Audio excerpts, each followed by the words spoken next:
Good morning everyone, my name is Bart and welcome to my third VBA Expert video. This video is a continuation of my VBA Expert handling pop-ups with APIs video. In that video, I showed how to click a button in external application. Today, I will show how to write to a text field in any application by using APIs. I'll start by taking the code from my previous video and we can go from there. The application that I will be using here is a very simple one. It's called Qt PDF Printer. When you print, for example, a Word file and you select this printer, you will get this pop-up where you can save your document as a PDF file. Now, in the previous video, we created a loop in a loop in order to find a button. The first loop goes through all the windows on my desktop in order to find a window with the text Save As. The second loop goes through all the children of this window looking for a save button. So Save As, save. Now before pressing save, we will add a few lines to write the document name. The issue here is that the string of the second child is returning the default text in the text field. So in this case it's document1.pdf. But next time it might be something else. For example, document2 or something completely different. Therefore I want to avoid hard-coding this string and find this field in a different way. So how can we identify the correct child? There are at least two ways and I will show both of them.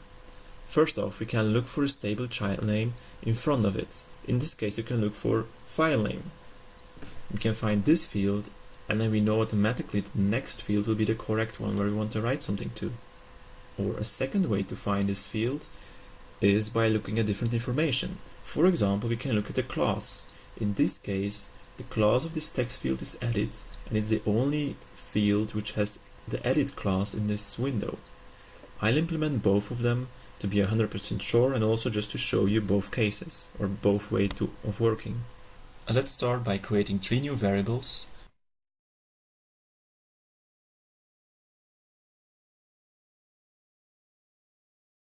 First we have the class, since we'll be searching for a child with the edit class. Next we have a boolean called next, which we'll use to check whether the child is the correct one. And finally we have the file name, which is a name that we want to write into the text field. The default value of a boolean is always false, but just to make it clear I will write it once more. And the file name I will call my file.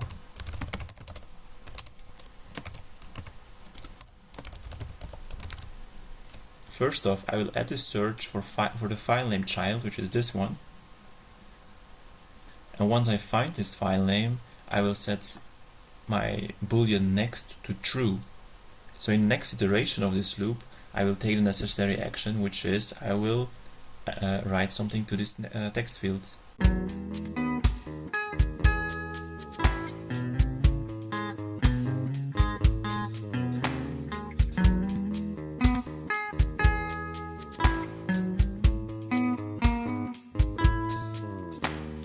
Now in a conditional where I check whether next is true, the first thing I will do is I will reset the next variable to false, so I don't keep repeating this action.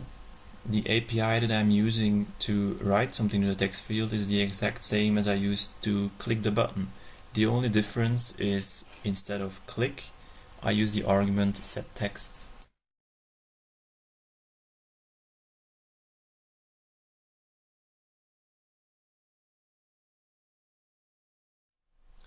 So you can see we're using the handle of the child. This is what we want to do with it. We will write something to it. And this is the string that I want to write to this text field. So far so good. Now let's add the class check. This one is slightly more complicated in that I will add one API and create a small function to get the class. The API is called getClassName. And it's something you just copy paste in your list of APIs on top.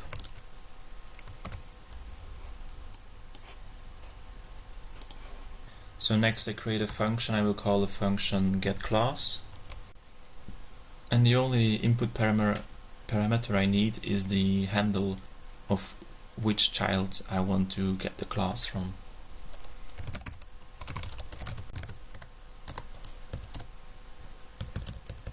in order to use this API, I need two other input arguments, which is a buffer with a string and a buffer with the number of characters that the class name has. So I'm creating two variables, one for the buffer string and one for the buffer number of characters.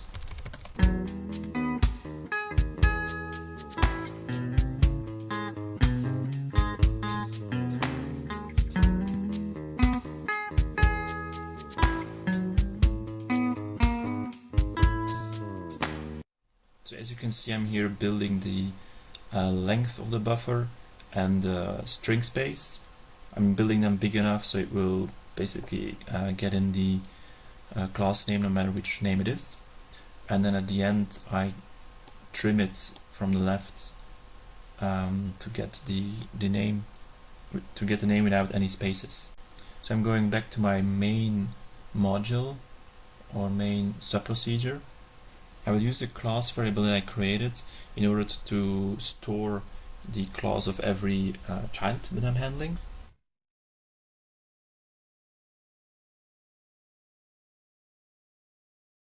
And then basically what I want to make sure of is that this class is added.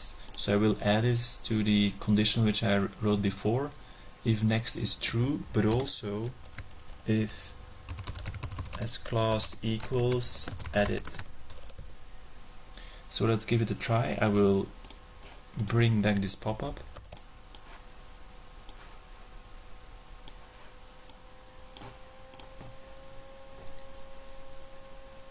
And when I press F5, it should save as myfile.pdf.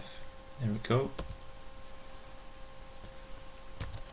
I forgot the quotations here. Let's try again. So it's gone, and here is my file, saved myfile.pdf. So that's it for today. The code can be found in the link down below. I wish you all a good day, and I will see you next time.